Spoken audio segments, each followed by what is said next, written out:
গো কি করছো? হ্যাঁ দেখছো না মেয়েকে যে খাওয়াচ্ছি, তোমার তো বাবা সময় নেই। কত সুন্দর একটা মোমেন্ট। মেয়ে পড়তে যাবে, মেয়েকে রেডি করে দিতে হবে না?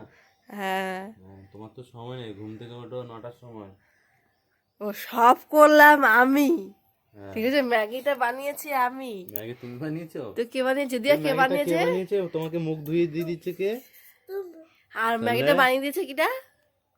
তুমি শুধু একটা কাজ করেছো। হ্যাঁ আমি শুধু একটা কাজ করেছি। দেখেছো? ম্যাগি বানিয়েছি, তারপর ঘর যা দিয়েছি, সকালবেলাকে আশেপাশে কাজ থাকে না শোনা, সেটা কিছুই তো করেছি। করোনি এখনো।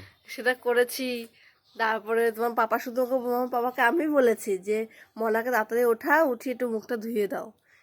তুমি বলেছো? হ্যাঁ আমি বলেছি। বলার আগে তুমি যে নিজে মা থেকে বলার কবে আগে আমি করো? তুলে দিয়েছি না? নিজে থেকে কবে করো? হ্যাঁ নিজে মেয়েকে থেকে জিজ্ঞেস কবে? করো। হ্যাঁ আমার জিজ্ঞাসা করা জানো আছে। যে? তখন তো মা ডেকেছে শুধু। হ্যাঁ, আর আমি হ্যাঁ তুলে হ্যাঁ তুলে তোমাকে রেডি মেয়ে, করে দিয়েছি, তুমি তাই না? হচ্ছে কি বলো তো, কি বলে না কথা আছে না, একটা কি ডায়লগ, ওই যে এই তালে মাসি এই তালে পিসি। তুমি হচ্ছে এরকম, তাই না? তুমি সুযোগ বুঝে একবার এই দলে একবার আমার দলে। তবে